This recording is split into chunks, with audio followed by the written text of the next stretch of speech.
Merhaba arkadaşlar, YouTube kanalıma hoş geldiniz. Bugün sizlere bu harika çantamızın yapılışını anlatacağız. Yapılışını anlatacak kişi tabii ki sevgili Elvan Pekdemir Tükel. Elvancığım hoş geldin. Hoş bulduk. Nasılsın? İyiyim, teşekkürler. Sizleri sormalı. Bizler de harikayız. Çantayı gördüm, bayıldım ve çok fazla Instagram'dan yapılış videosu istenildi. Bizler de bugün sağ olsun Elvancığım bizleri kırmadı. Sizlere bu çantamızın yapılışını anlatacağız. Arzucuğum önce bir çantayı yakından bir zoomlayalım. Modeli gösterelim. Kızlar inanılmaz güzel bir model duruyor. Gerçekten çok güzel. Bence bu modelle isterseniz büyük, isterseniz de küçük çantalar yapabilirsiniz diyorum. Dilerseniz yapılışına geçelim. Geçelim. Şimdi Elvancığım bu çantamızda hangi ipi kullandık? Bu çantamızda normalde yerli rafya ipimizi Evet. kullanmıştık. Bugün de nas rafyamızı yapmak istedik. Süper, harika. Evet, onunla yapalım dedik. Şimdi başlayalım Ve isterseniz. zengin renk seçenekleri. Aynı zamanda arkadaşlar malzemeleri, ipleri nereden bulabiliriz derseniz de biliyorsunuz Instagram sayfamızda ASL çanta aksesuarları sayfamızdan gördüğünüz gibi çanta aksesuarları sayfamızdan bulabilirsiniz. Ve web sitemiz olan aslçanta.com'dan da malzemelerimizin siparişini verebilirsiniz diyorum. Şimdi ne yapıyoruz Elvancığım? Başlıyoruz. İlk önce tabanla başlıyoruz. Normal git gel taban, Evet. gayet de diyoruz. Git gel taban yapıyoruz. Hı hı. İstedikleri ölçüde, istedikleri boyutta yapabilirler. O zaman mesela diyelim ki Elvancığım çok özür dilerim sözünü kestim. Rica ederim. Mesela böyle bir taban Evet. yapacağız. O zaman bunun ölçüsü arkadaşlar ne oluyor? 7. Yani Evet. 7 santim bir zincir çekerek Hı hı. başlayacak mıyız? Başlayacağız. 7 Tamam. santim ama bir iki zincir daha fazla çeksinler çünkü Dönme payı. hem dönme payı hem de üzerine sık iğne yaptıkça örgü Hı hı. bazen çekebiliyor. Fazla kalan kısım olursa uçtan sökebilirler. Tamam süper. O zaman tabanımızın önü arkadaşlar şimdi biz küçük bir parçada Evet. göstereceğiz ama bu boyut için tabanımızın eni 7 santim. Uzunluğu da hemen söylüyorum. 34 santim. 7'ye 34 olacak şekilde tabanımızı işliyorsunuz. Evet. Burada dikkat etmesi gerekecekleri bir konu var. Model 5 ve 5'in katları üzerine kurulacağı için sadece o sayıya dikkat etmek Evet. gerekecek. Biz normal O zaman tek sayı tabanlarda olarak yapacağız. evet, değil mi? normal tabanlarda köşelere üçer batıyoruz zaten. Şimdi onu da göstereceğiz. Üçerli battığımız haldeki sayının toplamı 5 ve 5'in katı olacak toplamda. Toplamda arkadaşlar duyduğunuz gibi. Evet. Süpersin. Çünkü orayı saymazsak 3 ilave edeceğimiz için o birazcık sayıda kaydırma olabiliyor. Onu da hesaplamamız gerekiyor. Şimdi normal zincirimizi çekelim. Biz şimdi dediğim gibi küçük bir parça yapacağız Elvancığımla beraber. Bu arada Elvan bizim mağazamıza yani atölyemizde aynı zamanda kurslar veriyor. Bilginiz olsun. Evet. Sizler de gelebilirsiniz. Bekliyoruz. Bekliyoruz. Birlikte arka çantalar yapabiliriz sizlerle. Evet. Şimdi zincirimizi çektik. Ben Evet. ölçüsüne bakmayacağım. Küçük Aha. bir şey yapacağımız için normal sık iğne şeklinde devam edelim. Evet. Arzu şöyle bir örneği tam bir şey yapalım.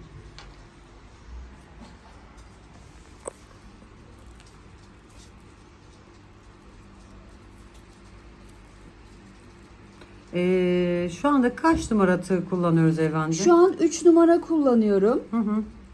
Şöyle göstereyim. Evet. Rafya ipimizin dokusu biraz daha böyle ince olduğu için 3 numara yeterli oluyor. Yumuşak bir rafya bu Evet, arada. çok Gerçekten yumuşak. dokusu çok güzel duruyor. Özellikle böyle motif yapılacak çantalarda çok rahat Evet. kullanabilirler. İnce olduğu için güzel gösterecektir motifleri, örnekleri.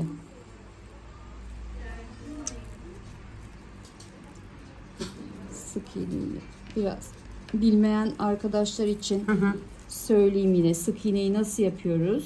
Zincirin üstüne batıyoruz.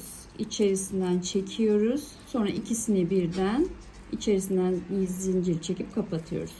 Yine aynı şekilde Evet, yeni batıyoruz. öğrenen arkadaşlar Evet. için. Şöyle yine içerisinden alıyoruz. İki tane olacak sık iğnede.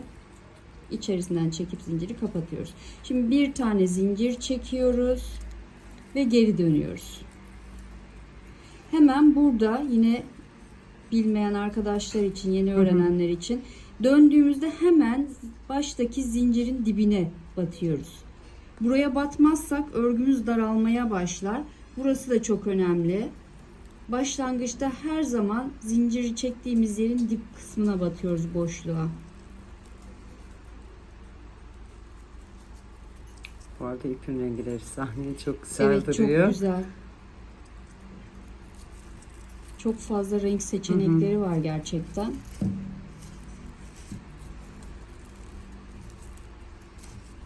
Ve dokusu da çok güzel. Evet. Yumuşak. Hı hı. Şimdi mesela ithal rafyayı örmek biraz daha zorlanabiliyorlar ama yerli rafyamızda, yani bu yumuşak dokulu rafyalarımızda Evet. gerçekten daha güzel duruyor. Yeni başlayacak olan arkadaşlar hani bazen diyor ki aa yok ben bu iple bir şey yapamam. Aradığınız ip bu. Evet.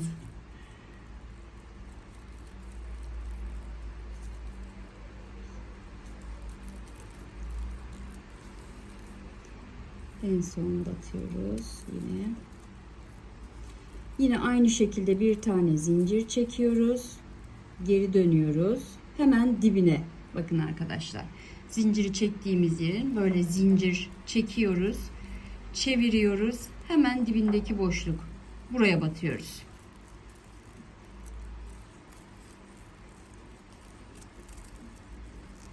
Bu şekilde istediğimiz ölçüye gelene kadar sık iğnelerimizi yapıyoruz.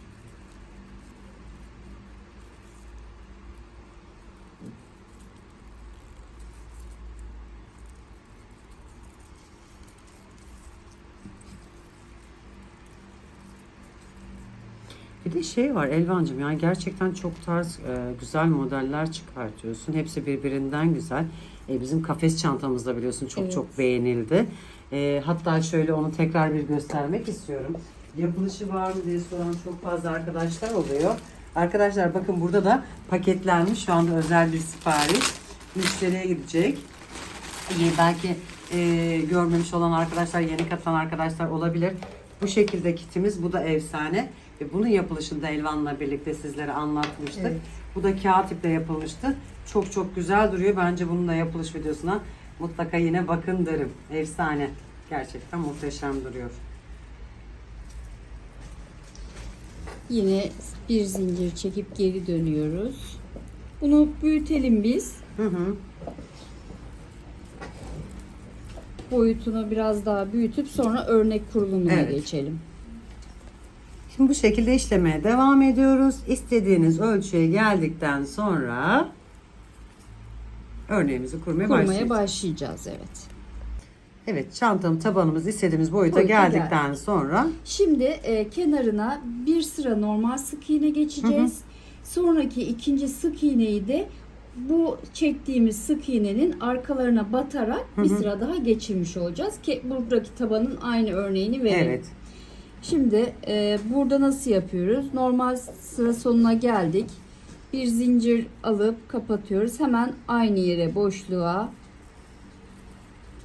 sık iğne. Bu köşelere 3 tane sık iğne yapacağız. Unutmayalım arkadaşlar. Ama başlangıçta 2 tane çekiyoruz. Çünkü en sonda onu 3 ile tamamlayacağız. 2. Sonra devam ediyoruz. Burada da nerelere sık iğneyi batmamız gerekiyor size gösterelim. Şimdi gördüğünüz gibi her git geldi sıralar belli zaten arkadaşlar. Şimdi sayarken de zaten işte 2, 4, 6, 8, 10 o şekilde sayıyoruz. Şimdi sık iğneleri nereye batıyoruz? Her sık iğnenin dönüş yerine. Şimdi burası birinci dönüş. Buradan ikinci dönüş. Şu çizgileri takip edebiliriz. Ortadaki çizgiyi takip ediyoruz. Üçüncü dönüş. Çizgileri takip ederek çok rahat bulabilirsiniz. Bence harika bir püf noktası Evet, Elvancığım. karıştıran çok arkadaş oluyor Kesinlikle. her Ben de defasında. ilk başladığım zaman ben de bunu Evet. karıştırıyordum. Bence Evet. harika bir fikir. Ya oraya dikkat edebilirler. Şimdi ben bir de her zaman şey söylüyorum arkadaşlar, sizden ricam lütfen bir videoyu ilk baştan sona da bir kere izleyin. Bakın baştan sonuna kadar. Evet. Çünkü neden? O arada verilen püf noktalar, eğer atlatarak izlersek arada verilen püf noktalarını kaçırabiliyoruz. Kesinlikle. O yüzden bir kere baştan sonra izleyin. Daha sonrasında da izlerken yapın. Mesela yapın, orada durdurun. O denilen yere kadar yapın, sonra tekrar başlatın. Evet. Bu şekilde o aradan kaçırılan püf noktalar olunmayacak. Çünkü bazen bizim anlattığımız, söylediğimiz yerlerde bile sorular olabiliyor. Tabii, püf aslında biz noktalar onları çok vermiş olabiliyor oluyoruz. aslında, evet. O yüzden mutlaka bir kere, en az bir kere baştan sona hiç atlatılmadan mutlaka izlenmesi gerekiyor. Sadece nereye atlatıyoruz? Reklama atla diyebilirsiniz. Evet. Şimdi köşeye geldik. Köşeye yine 3 tane sık iğnemizi yapıyoruz. 2 3. Şimdi burada da arkadaşlar, burası ilk zincirimizin olduğu yer, hatırlarsanız. Burada da şuradaki boşluklara değil de şuraya batmanız çok daha düzgün bir görüntü sağlayacaktır size. Şuradaki deliklere batın. Çünkü buralara battığınızda çok geniş bir şöyle bir açıklık meydana gelecek. O da çantanızda çok çirkin bir görünüm yapıyor. O yüzden şu sık iğneyi yaptığınız yerde ince bir hat olarak görürsünüz onu zaten başlangıçta. Oralara, şuralara bakın. Sık iğneleri içerisine alarak. Elvancığım, bugün harika püf noktaları veriyorsun. Ben de pür dikkat dinliyorum seni şu anda. Teşekkür ederim. Ben mesela şuralara batardım daha önce. Evet. Öyle olunca işte oradaki boşluklar Evet. çok fazla gözüküyor. Hı hı. Şu normal bir sık iğne boyutunda bunlarla eşitleneceği için daha güzel, düzgün Harika. bir görüntü veriyor. O zaman şöyle söyleyeyim arkadaşlar. Arzu'm, şöyle tabanı bir gösterelim. Bu kadar güzel bir taban. Bakın şuradaki duruşa bakar mısınız kızlar? Efsane duruyor. Şimdi Elvancığım bu detaylara kadar sizlere verilecek. Evet. Hani normal şekilde çıkılmamış, dönülmemiş. Evet. Burada verilen şeyler çok güzel. Kavisler olsun arkadaşlar. Örnek gerçekten muhteşem duruyor. Teşekkürler.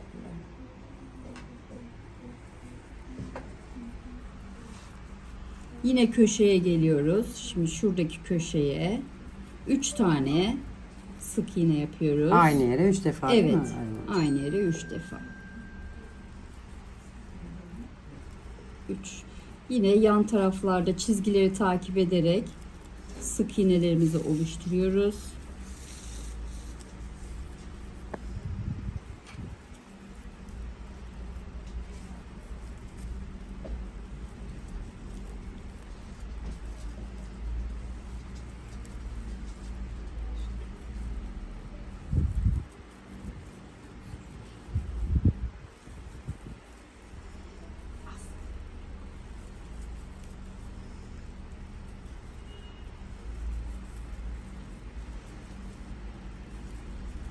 Bir de rafyalarımız yumuşak olmasına rağmen kopma falan da olmuyor değil mi Elvancığım? Yok, Çok güzel gidiyor. Güzel, evet. Örüşte çok kolay. Bir de ipeksi Böyle bir dokunuşu var Aha, sanki. Çok da güzel düzgün duruyor.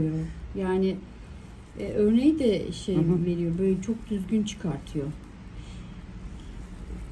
Şimdi köşeye yine 3 tane sık iğne yapıyoruz. 2 3. Son sırayı yapalım. Başlangıç noktasına geleceğiz.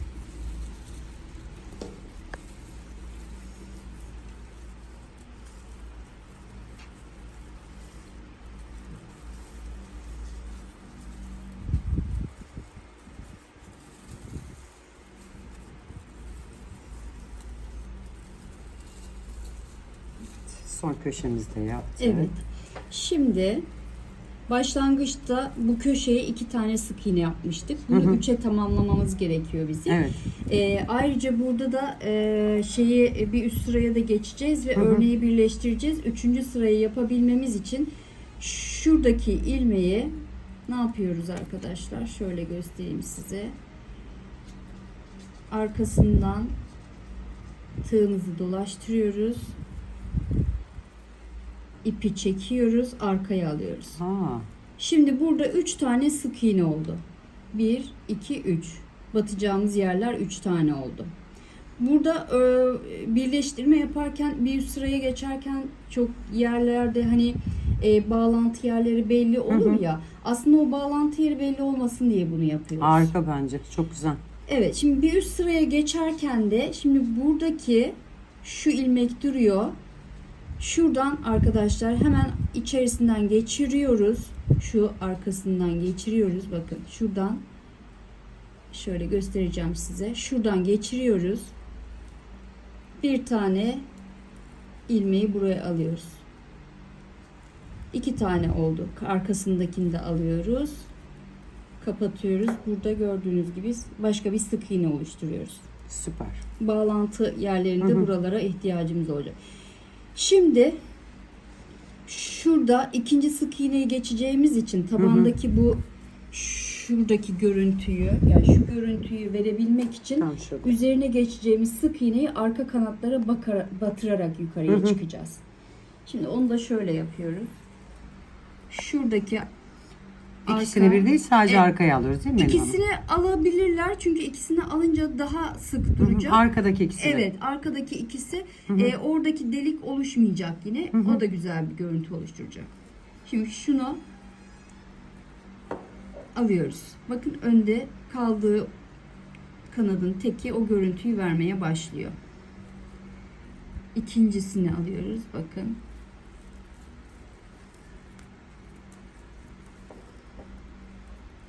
Yine aynı şekilde iki kanada birden arkadan kurulmaya başlıyor. Çizgiyi oluşturuyoruz. Aslında Şuradaki burada iki. arkada çok net Evet. gözüküyor arkadaşlar. Evet. Bakın öndekilerini almıyorsunuz, Şu bir, arkada iki iki. tane. Zaten şurada hep iki görürsünüz. Evet. Çok rahat belli oluyor zaten. Bu şekilde daha hoş duruyor. Tabii normalde alabilirsiniz ama değil mi Derman Tabii Hocam? Ama bu normalde şekilde çok alabilir. güzel duruyor. Ama oradaki o çizgiyi oluşturup tabanı ayırıyor birazcık Hatta da böyle. şurada bakın duruşu da çıkmaya başladı. Evet. Çok güzel duruyor.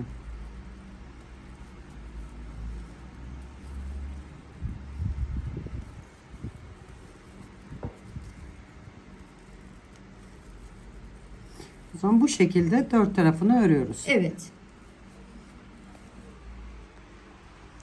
Ben şurasını bitireyim.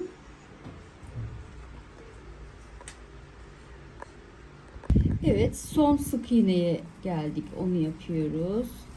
Köşedeki sık iğnemizi yine aynı şekilde direkt içerisine batıyoruz. Arkadaki ikisini alıyoruz. Yine bakın. Arka ikiyi alıyoruz. Kapatıyoruz. Şimdi burada örneğimizi kuracağız. İlk başta hemen alttan sık iğneyi yapıp burayı kapatalım. Şimdi 6 tane zincir çekiyoruz. Örneği tam ortasından başlayacağız. 3, 4, 5, 6. Buradaki zincirin sebebi de şu arkadaşlar. Birleştirme yerimiz belli olmasın diye örneğin tam ortasından başlıyoruz zincirle. Şurada gördüğünüz gibi. Hiç belli de değil. Gayet güzel ve şık Evet. duruyor. Bir bütün gibi. Evet. Şimdi ortasından başlıyoruz dediğimiz için yelpaze gibi 2 tane yelpaze kutucukları var. Şurada göstereyim. Şu 2 tane biz şurayı yapıyoruz ilk önce. Başlıyoruz. 2 tane üzerine doluyoruz. İkili trabzan yapacağız. Aynı yere tekrar böyle batıyoruz. İkişer ikişer ilmeğimizi azaltıyoruz. 2 2 2 ikili trabzanımızı yaptık. Şimdi arkadaşlar şuradan hemen 2 tane sık iğneyi atlıyoruz. Üçüncüye direkt batıp normal sık iğne yapıyoruz arkadaşlar. Şu şekilde. Sonra üzerine tekrar 2 tane alıyoruz. 2 tane 2 tane sık iğneyi atlayıp üçüncüye batıyoruz. Yine ikişer ikişer eksiltiyoruz. İkili trabzanımızı yapıyoruz. 2 tane zincir çekiyoruz. 2 aynı yere batıyoruz.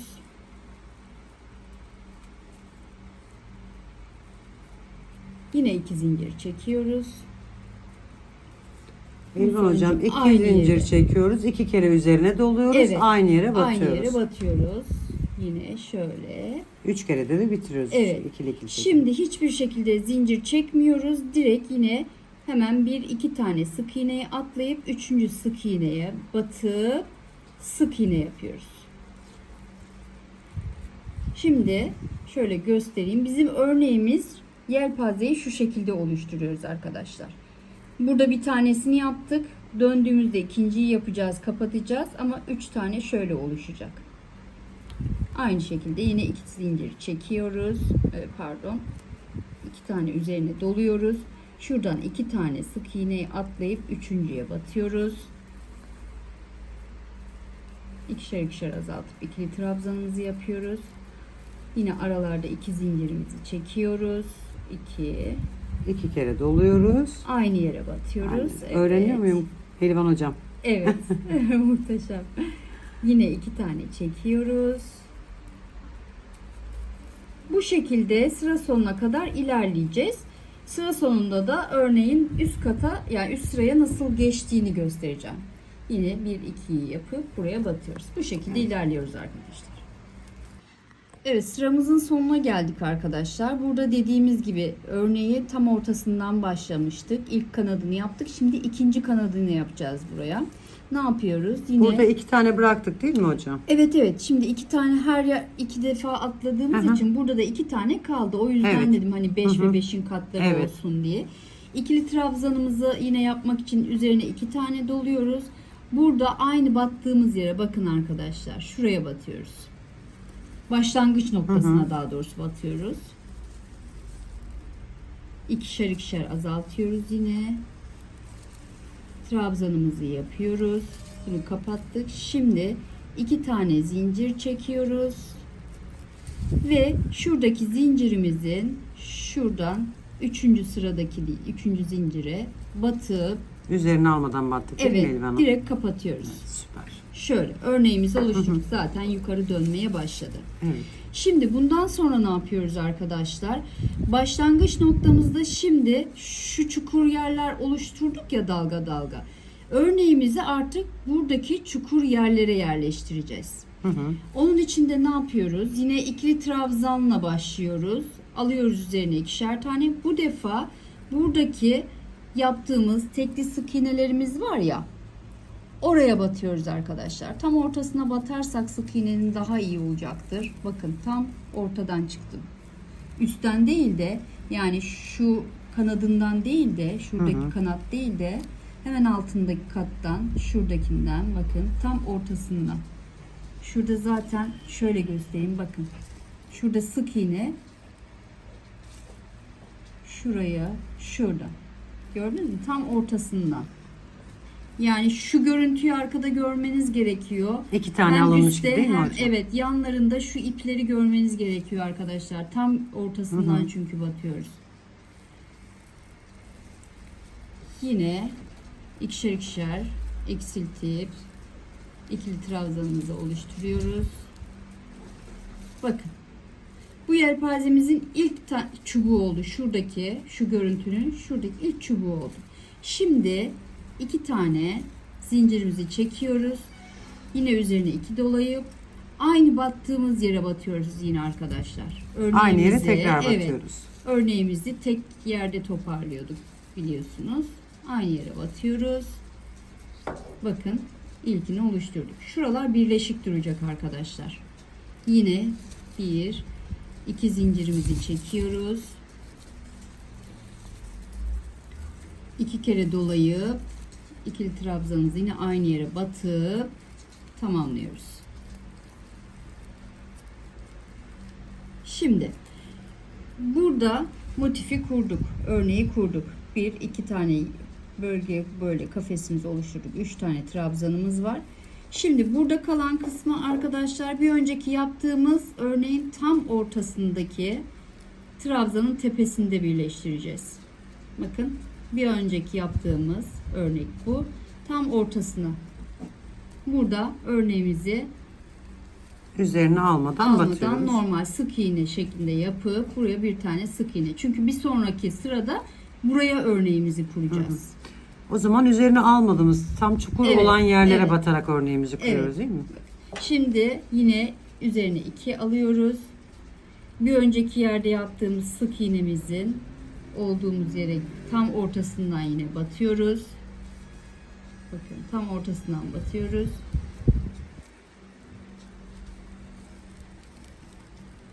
Şöyle ikişer ikişer çekip kapatıyoruz. Yine aynı şekilde 2 tane zincirimizi çekiyoruz. Aynı yere batıyoruz. 3 defa aynı yere batacağız değil mi Elvan Evet, Hanım? 3 defa aynı yere batıyoruz. Yine 2 tane zincir çekiyoruz. Yine aynı yere, bu sonuncusu trabzanımızın motifteki. Yine. Şimdi buradan sonra yine hiçbir şekilde zincir çekmiyoruz. Bir önceki yaptığımız örneğin tepesine normal sık iğnemizi yapıyoruz. Bakın arkadaşlar. Örnek oluşmaya başlıyor aslında. Evet. Harika bir örnek. Evet. Bu şekilde yapıp zaten şu görünümü alacak. Evet. O zaman sıra sonuna kadar bu şekilde Evet, bu devam şekilde ediyoruz. devam ediyoruz. Şimdi son motifimizi yapıyoruz arkadaşlar. Başlangıç yerimize yine aynı şekilde sık iğne ile yapıp tepe noktasına batırıp tamamlıyoruz. Yine kapatıyoruz burada. Şimdi 2 sırayı bu şekilde bitirdik. Bakın. Artık modelimiz aslında Evet, çıktı değil mi aslında Elvancığım? bu. Evet. Zaten Şimdi gördüğünüz gibi üçüncü, çiçeklerimiz, yelpazeler harika duruyor. 3. sırada da yine aynı şekilde 1. sırada yaptığımız örneğin aynısını tekrarlıyoruz aslında. Yine burada başlangıç noktasındaki gibi ilk sıradaki gibi 6 tane zincirimizi çekiyoruz. 6 tane zinciri çekip üzerine 2 dolayıp yine aynı yere tepe noktasına batmıştık ya, aynı yere batıyoruz. İkili trabzanımızı yapıyoruz. Yine bunu tek şekilde yapacağız arkadaşlar. Tek yelpaze kısmının tek kanadını yapıyoruz. Motife başlayacağımız için. Her zaman şöyle düşünün. Zincirle başladığımız zaman arkadaşlar motifin sadece ilk kanadını yapıyoruz. Normal trabzanla başladığımız zaman motifin tamamını yapıyoruz. Oradan karıştırmazsınız sıraları. Bu 1. sıranın aynısı. İkili trabzanı yaptık. Ne yapıyoruz? Bir önceki yaptığımız motifin ortasındaki trabzanın tepesine batıp sık iğne yapıyoruz arkadaşlar. Aynı şekilde. Bu şekilde tamamlayıp bakın yine bu çukurlara örneğimizi kuruyorduk ya. Aynı şekilde tepe noktasındaki sık iğneye bakın, şuradaki sık iğneye arkadaşlar tam ortasına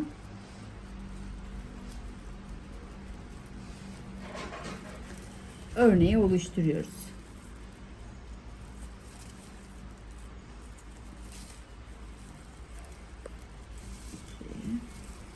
Aynı yere batıyoruz.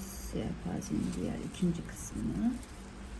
Orta trabzanımızı yapıyoruz. Tekrar 2 tane zincir çekiyoruz. Yine orta trabzana getirip ilk battığımız yere aynı yere batıp 3. trabzanı da oluşturuyoruz. Motifimizi burada tamamlıyoruz. Ne yapıyoruz? Bir önceki yaptığımız motifin tepesine sık iğne şeklinde birleştiriyoruz.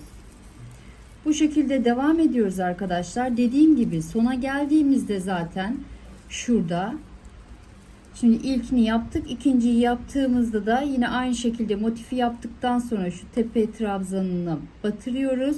Tekrar ikili trabzan yapıyoruz. Şuradaki ilk battığımız yere batıp trabzanı oluşturuyoruz. 2 zincir yaptıktan sonra yine burada zincire batıp kapatıyoruz. İlk sırada yaptığımız örneğin aynısı. Bu şekilde ilerliyoruz.